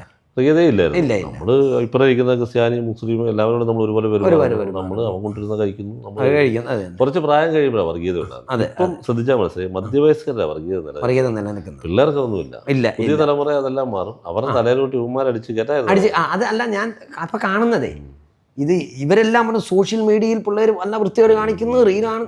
അവരുടെ റീല് നിരുപദ്രവകരമാണ്. ഞാൻ കാണുന്നത് ഭൂരിഭാഗവും അവരാരും കഴിഞ്ഞുപോയ കലാപത്തെ പറ്റിയുള്ള റീലിടുന്നുണ്ടോ? ഇല്ല. പണ്ടൊരുത്തൻ ഒരു സമുദായത്തെ തെറി പറഞ്ഞതിനെ പറ്റി റീലിടുന്നുണ്ടോ? അത് പറഞ്ഞിട്ട് ഒരു കാര്യമില്ല. അത് കാര്യമുണ്ടോ? അവർ വീണ്ടും അതാ പണ്ട് ഈ സമുദായത്തെ ഇന്നയാൾ തെറി പറഞ്ഞിരുന്നു, അല്ലെങ്കിൽ ഈ സമുദായത്തിൽപ്പെട്ടവർ ഇത്ര കലാപത്തിൽ ഇത്ര പേര് മരിച്ചായിരുന്നു എന്ന് പറയുന്നതിന് ഇതിനു വേണ്ടി ഇവർ പുതിയ സാങ്കേതിക വിദ്യയെ കാരണന്മാരെ ഉപയോഗിക്കുന്നത്, നമ്മളല്ലാണ്ട് പുതിയ പിള്ളേർ ഉപയോഗിക്കുന്നില്ലെന്ന്. കറക്റ്റ് ഒരു പോയിന്റ്. അതായത് എപ്പോഴും ഈ സമുദായങ്ങൾ, മനുഷ്യർ തമ്മിൽ ഐക്യമാണ് വേണ്ടത്. ഐക്യമാണ് വേണ്ടത്. അല്ലാതെ പഴയ കാര്യം പറഞ്ഞ് ഇപ്പം അമേരിക്കൻ ഐക്യനാടുകളിൽ ഇപ്പം കറുത്ത വർഗ്ഗക്കാരെ ഭയങ്കര അടിമകളായിട്ട് വെച്ചോണ്ടിരുന്നു ഒരു കാലം ഉണ്ടായിരുന്നു. അധികം കാലമൊന്നും ആയിട്ടില്ല. വോട്ടവകാശം കിട്ടിയതിന് കുറച്ച് വർഷമായിരുന്നു, ഒരു നൂറ്റാണ്ട് പോലും ആയിട്ടില്ല എന്ന് പറഞ്ഞ് അവിടുത്തെ ബ്ലാക്ക് ആയിട്ടുള്ള ആളുകളെല്ലാം കൂടെ മറ്റവരെ കൊല്ലാൻ നടക്കും. ഐക്യത്തിലായി അവര്. ഇപ്പം അമേരിക്കയിലെ ഒരു അവസ്ഥ എന്ന് പറഞ്ഞാൽ നീഗ്രോകൾക്ക് നീഗ്രോയെ പറ്റി തമാശ പറയാം. നീഗ്രോ തമാശകൾ നീഗ്രോ പറയാം. പക്ഷെ നീഗ്രോ പോലും ഉച്ചരിക്കാൻ പറ്റത്തില്ല, വെള്ളക്കാർക്ക് പറ്റില്ല. അത് പുതിയ കുട്ടികളാണ് എന്നോട് ഇത് പറയുന്നത്. എൻ്റെ മക്കളാണ് എനിക്ക് പറഞ്ഞു തരുന്നത്. അച്ഛാ ഇങ്ങനെ പോലും നിങ്ങൾ വീട്ടിലിരുന്ന് ഈ ജാതി പറയരുത്, നിങ്ങൾ വീട്ടിലിരുന്ന് ഈ സെക്സിസം പറയരുത്, ഇത് പറയുന്ന കാണുമ്പോൾ വിലക്കുന്നത് അവരാണ് നമ്മളെ വിലക്കുന്നത്. ഇതാണ് ഞാൻ ആകാശവിസ്മയം എഴുതാനുള്ളൊരു കാരണം. ആകാശവിസ്മയം എഴുതാനുള്ളൊരു കാരണം അവർ നമ്മളെ വിലക്കാണ്. നമ്മൾ അതേസമയം എന്താ ചെയ്യുന്നത്? നമ്മൾ എഴുതിക്കൊണ്ടിരിക്കുന്നില്ല ഏതോ കാലത്ത്, സ്വാതന്ത്ര്യ സമര കാലത്തോ നടന്ന കലാപത്തെ ഹിന്ദു മുസ്ലിം വർഗീയതയെ വിഷയമാക്കി എടുത്തുകൊണ്ട് നമ്മൾ എന്ത് ചെയ്യുന്നു? ഒരു നോവൽ എഴുതുന്നു, അല്ലെങ്കിൽ ഒരു കാര്യം. ഇത് സാമൂഹികമായ ദോഷമല്ലേ ചെയ്യുള്ളൂ എന്നുള്ളതാണ്. ഇത് ശരിയാണ്. ഇത് മടുത്തിട്ടാണ് പിള്ളേര് പുറത്തേക്ക് പോകുന്നത്. നമ്മളിപ്പം വായന നിർത്തുന്നത്. പഴയ കാലം പറഞ്ഞ് നമുക്ക് നോവൽ എഴുതുമോ കവിത എഴുതുമോ എന്തുവരെ ആകാം, പക്ഷെ അത് ഭിന്നിപ്പ് വളർത്താനാകരുത് എന്നാണ് എൻ്റെ ഇപ്പോഴത്തെ ചിന്ത. അത് ഭിന്നിപ്പ് വളർത്താനാകരുത്. മനുഷ്യരെ കുറച്ചെങ്കിലും ഒന്നിപ്പിക്കാൻ പറ്റുന്നതായിരിക്കും. പുതിയ തലമുറയ്ക്ക് അതിനകത്തൊന്നും യാതൊരു താല്പര്യം. അതിലൊരു കാര്യത്തിൽ നമുക്ക് അഭിമാനിക്കാം ഹരീഷ് ഭായി. എന്നാന്നറിയോ, നമ്മൾ രണ്ടും പങ്കാളിയായ ചുരുളി എന്ന സിനിമ ചുരുളി എന്ന സിനിമയെ ആളുകൾ ഒത്തിരി തെറി പറയുകയും ഒക്കെ ചെയ്യുമ്പോഴും അതിനകത്ത് തെറി പറയാനില്ല എന്നുള്ള വേറെ കാര്യം. നമ്മളെ ചുരുളി നമ്മൾ പറഞ്ഞതിനേക്കാളും കൂടുതൽ തെറിയുന്ന ആരും നമ്മളെ പറയാനില്ല. ഓക്കെ, അതുകൊണ്ട് ആ തെറി വിഷയമല്ല. പക്ഷേ ചുരുളി എന്ന സിനിമ എന്തെങ്കിലും തരത്തിലുള്ള വിദ്വേഷം ഉണ്ടാക്കുന്നുണ്ടോ? ഒന്നുമില്ല. ഒരു സമുദായത്തിൽ വേറൊരു സമുദായത്തോടുള്ള വിദ്വേഷം ഉണ്ടാക്കും. ചുരുളിലെ അവസാനം ലിജോ എസ് പെല്ലിശ്ശേരി ചെയ്തു വെച്ചേക്കുന്നുണ്ട്, തിരക്കഥയില്ലാത്തതാണ്. എന്തായാലും അത് ചെയ്തു വെച്ചേക്കുന്നത് അവസാനം വളരെ സന്തോഷകരമായ ഒരു മ്യൂസിക്കിൽ അവരെ ഒരു മ്യൂസിക്കിൽ അവർ എയറിൽ പോകുന്നതല്ലേ, എയറിൽ പോകുന്ന കാര്യമല്ലേ. അപ്പോൾ അത് എന്ന് പറഞ്ഞാൽ അവിടെ വിദ്വേഷം അല്ല കല കൊണ്ട് നമ്മൾ സൃഷ്ടിക്കാൻ ശ്രമിച്ചത്. എനിക്ക് തോന്നുന്നത്, ഞാനിപ്പം ചുരുളിയുടെ കഥ മാത്രമേ ഉള്ളൂ, ബാക്കി നിങ്ങൾ രണ്ടുപേരും കൂടെ ചെയ്തതാണ്. എന്നാലും മലയാള സിനിമാ ചരിത്രത്തിൽ വളരെ പ്രധാനപ്പെട്ട റോള് ചുരുളിക്കുണ്ടെന്നും, അതായത് time travel, time loop, multiverse എന്ന് തുടങ്ങിയ ചിന്തകളൊക്കെ ആദ്യമായി മലയാള സിനിമയിൽ അവതരിപ്പിക്കപ്പെട്ടതും പുതിയ കാലത്തോട് ചേർന്ന് നിൽക്കുന്നതുമായ ഒരു സിനിമയാണത്. ആ സിനിമയ്ക്ക് ശേഷമാണ് ഇപ്പോൾ ലോകം വരെ എത്തുന്ന ചിന്തകൾ, ലോക സിനിമയിലേക്കൊക്കെ എത്തുന്ന ചിന്തകൾ ഉണ്ടായതിൻ്റെ ഒരു വഴി എന്ന് പറയുന്നത് ചുരുളിയാണ്. അപ്പം ഞാൻ പറയുന്നത് അതിൽ നമ്മൾ വിദ്വേഷം ഉണ്ടാക്കിയില്ല, ഇതുപോലെ പുതിയൊരു വഴി വെട്ടി എന്നുള്ളതും വളരെ അഭിമാനകരമായിട്ട്, അത് എല്ലാവരും പറയുന്ന കാര്യമായതുകൊണ്ട്, എന്നോട് പലരും പറയുന്ന കാര്യമായതുകൊണ്ട് ഞാൻ പറഞ്ഞതേ ഉള്ളൂ. വളരെ അത് നമ്മൾ അതിൻ്റെ പങ്കാളിയാണെന്നുള്ളത് വളരെ അഭിമാനകരമായ ഒരു കാര്യം. ഉറപ്പായിട്ടും. പിന്നെ അത് എല്ലാ ഇപ്പം മലയാള സിനിമയിൽ അതോടുകൂടി തെറി അവസാനിക്കുകയും ചെയ്തു. തെറിയെ സംബന്ധിച്ച് എൻ്റെ നാട്ടിൽ ഇനി തെറി പറഞ്ഞിട്ട് കാര്യമില്ല. അല്ല, എൻ്റെ നാട്ടിൽ ഒരു കുഞ്ഞു തെറി പറഞ്ഞാൽ ഭയങ്കര കയ്യടി വിഷയമാണ്, ഇനി എത്ര പറഞ്ഞിട്ടും കാര്യമില്ല. അപ്പം അത് എൻ്റെ നാട്ടിൽ എന്നാന്നറിയോ, എൻ്റെ നാട്ടിൽ പലരും എന്നോട് നന്ദി പറയും. എന്താണെന്ന് ചോദിച്ചിട്ടുണ്ടെങ്കിൽ, എടാ പണ്ടാണെങ്കിൽ കുറേ മുട്ടൻ തെറി പറഞ്ഞാലേ തീരുള്ളൂ, ഇതാകുമ്പോൾ എടാ നിന്നോട് ഞാൻ നല്ല ചുരുളി ഞാൻ പറയും എന്ന് പറയുന്നിടത്ത് വിഷയം തീർന്നു. അപ്പം വൻ തെറി പറയുക എന്നുള്ളതിനേക്കാൾ ചുരുളി പറയുക എന്നുള്ള ആ ഒരു ഒറ്റ ടേമ് കൊണ്ട് നമ്മൾ വലിയൊരു മാറ്റം ഉണ്ടാക്കി എന്നുള്ളതാണ് അതിനകത്ത് പ്രധാനപ്പെട്ടൊരു കാര്യം. പിന്നെ ഈ നമ്മുടെ നേരത്തെ ആദ്യം നമ്മൾ തുടങ്ങിയ കോട്ടയം എന്ന് പറയുന്നതും ഇന്ന് എന്നോട് ഒരാൾ പറഞ്ഞതാണല്ലോ, കോട്ടയം മലബാർ, ആ ഒരു ചെറിയ താരതമ്യത്തോടെ പറയാം. നമ്മൾ ജീവിക്കുന്ന സമൂഹം, മലയോര ആളുകൾ ജീവിക്കുന്ന സമൂഹത്തിൽ, അല്ലെങ്കിൽ കോട്ടയത്താണേലും അങ്ങോട്ടും ഇങ്ങോട്ടും തുറന്ന് രണ്ട് തെറി പറയും. നമുക്ക് ദേഷ്യം തോന്നിയാൽ രണ്ട് തെറി പറയും, അത് പറയും. പക്ഷേ ഈ തെറി മലബാറിലുള്ള ആളുകൾ കേൾക്കുമ്പോഴല്ലോ, അയ്യോ എന്തൊരു തെറിയാവന്മാർ. പക്ഷേ മാവും പോയി വെട്ടിക്കൊള്ളുന്നതിന് കുഴപ്പമില്ല. അതാണ് അവർക്ക് തെറി വലിയ പ്രശ്നവും. ഇപ്പോൾ പാലാ ടൗണിൽ ഒരു CPM-കാരനും കേരള കോൺഗ്രസ്സുകാരനും ഒരിക്കലും ഏറ്റുമുട്ടുമോ? രണ്ട് തെറി വിളിക്കുമോ? അതേസമയം തലശ്ശേരി വെട്ടിക്കൊല്ലും വേണമെങ്കിൽ. നായിന്റെ മോനെ എന്ന് പറയുന്നത് തെറിയായിട്ടുള്ള ഭയങ്കര തെറിയായിട്ടുള്ള സംഭവമാണ് അവര്. അത്രമാത്രം പച്ചവെള്ളം ചവച്ചരച്ച് കുടിക്കുന്ന മനുഷ്യർ. പക്ഷെ അവർ പ്രത്യശാസ്ത്രത്തിന് വേണ്ടിയിട്ട് എന്ത് ചെയ്യും? അന്നേരം പോയി വെട്ടിക്കൊല്ലും. അതിലും ഭേദം രണ്ട് തെറി പറഞ്ഞ ഓക്കേടാ എന്ന് പറയുന്നല്ലേ അതിനാണ്. അതാണ് ആ ഒരു കൾച്ചർ തമ്മിലുള്ള വ്യത്യാസം. നമ്മൾ അങ്ങനെ അധികം പ്രത്യശാസ്ത്രത്തെ അങ്ങനെ കടുംപിടുത്തം പിടിക്കാറുണ്ടോ? ഇല്ലില്ല, പ്രത്യശാസ്ത്രം കടുംപിടുത്തില്ല, ഒരു കടുംപിടുത്തവും ഇല്ല. പ്രായോഗികത, മനുഷ്യ ജീവിതമാണ് പ്രധാനമെന്നാണ്. അതാണ് പ്രധാനം. അത് മാത്രമല്ല മതത്തിൽ വലിയ കടുംപിടുത്തം പിടിക്കാറില്ല. മതത്തിലും ഇല്ല. ഇപ്പം അവിടെ അർത്തുങ്കപ്പള്ളി പെരുന്നാള് ഇതെല്ലാവരും കൂടും, എല്ലാവർക്കും മതത്തിൽ കടുംപിടുത്തമില്ല. അതായത് ഇക്കാര്യത്തിൽ ഈ പണ്ട് ഏതൊരു യുക്തിവാദി, നമ്മുടെ രവീന്ദ്രനാണെന്ന് തോന്നുന്നു, അദ്ദേഹം പറഞ്ഞ എല്ലാ കാര്യത്തോടും എനിക്ക് യോജിപ്പില്ല. പക്ഷെ പുള്ളി പറഞ്ഞ ഒരു പ്രയോഗമുണ്ട്, മതവും മദ്യവും വെള്ളം ഒഴിച്ചടിക്കണം. തീർച്ചയായിട്ടും മതവും മദ്യവും വെള്ളം ഒഴിച്ചടിക്കണം. ഇത് കൃത്യമായിട്ട് അവിടെ പാലിക്കുന്നുണ്ട്. അതുകൊണ്ട് രാഷ്ട്രീയ കോലാഹലങ്ങളില്ല, കരൾ രോഗവും കുറവായിരിക്കും. നമുക്കിത് അവസാനിപ്പിക്കാനുള്ള ഒരു ടൈം. പൊതുവായിട്ട് വിനോയ് വിചാരിക്കുന്നത് സാഹിത്യം എന്ന് പറഞ്ഞാൽ, അല്ലെങ്കിൽ കല എന്ന് പറഞ്ഞാൽ ഭിന്നിപ്പിക്കാനുള്ളതല്ല. പുതിയ കാലത്തോട് ആഭിമുഖ്യം പുലർത്തുക, പുതിയ കുട്ടികളുമായിട്ട് സംവദിക്കുക, അവരെ കേൾക്കാൻ ശ്രമിക്കുന്ന എന്ന് പറഞ്ഞാൽ ഏറ്റവും പുരോഗമനപരമായ ആശയങ്ങളാണ് ആ കുട്ടികൾ. ഒരു 80% കുട്ടികളും കുട്ടികളാണ് ശരി, പുതിയ തലമുറയാണ്. പുതിയ തലമുറ. കാരണം എന്താ വെച്ചാൽ ടെക്നോളജിയെ സംബന്ധിച്ച്, പുതിയ ജീവിത സാഹചര്യത്തെ സംബന്ധിച്ച് നമ്മളെക്കാൾ അവർക്ക് അറിവുണ്ട്. അവർ ടെക്നോളജിയിൽ ജനിച്ചവരാണ്. അതിനെങ്ങനെ കൈകാര്യം ചെയ്യണം, എന്താണ് റിലേഷൻഷിപ്പിനെ സംബന്ധിച്ച്, ജാതീയതയെ സംബന്ധിച്ച് ഒക്കെ അവർക്ക് കൃത്യമായ കാഴ്ചപ്പാട് അവർക്കുണ്ട്. കാരണം അവർക്ക് വേണ്ടത് ഈ വളർന്ന ടെക്നോളജിയുടെ സ്വാതന്ത്ര്യത്തിൻ്റെ ലോകത്ത് ജീവിക്കുക എന്നുള്ളതാണ്. അപ്പോൾ അതിന് തടസ്സമാകാത്തത് എന്തും. അതുകൊണ്ട് അവരെ ഫോളോ ചെയ്യാനാണ് ഞാൻ ഇഷ്ടപ്പെടുന്നത്. അതേ ഇഷ്ടം തന്നെയാണ് എനിക്ക് തോന്നുന്നത് പട്ടുനൂലിലൂടെ ഹരീഷ് ഭായി. അപ്പോൾ ഈ വിഷയം എന്ന് പറയുന്നത് പട്ടുനൂലിൽ കെട്ടാനാകുമോ പട്ടുനൂലിൽ കുടുങ്ങുമോ ജൻസി എന്നുള്ളതാണ്. പട്ടുനൂൽ കൊണ്ടുള്ള പുതിയ സ്നേഹത്തിൻ്റെ, സൗഹൃദത്തിൻ്റെ നെറ്റ്വർക്ക് ഉണ്ടാക്കും അവരെന്നാണ് എനിക്ക് തോന്നുന്നത്. തീർച്ചയായിട്ടും.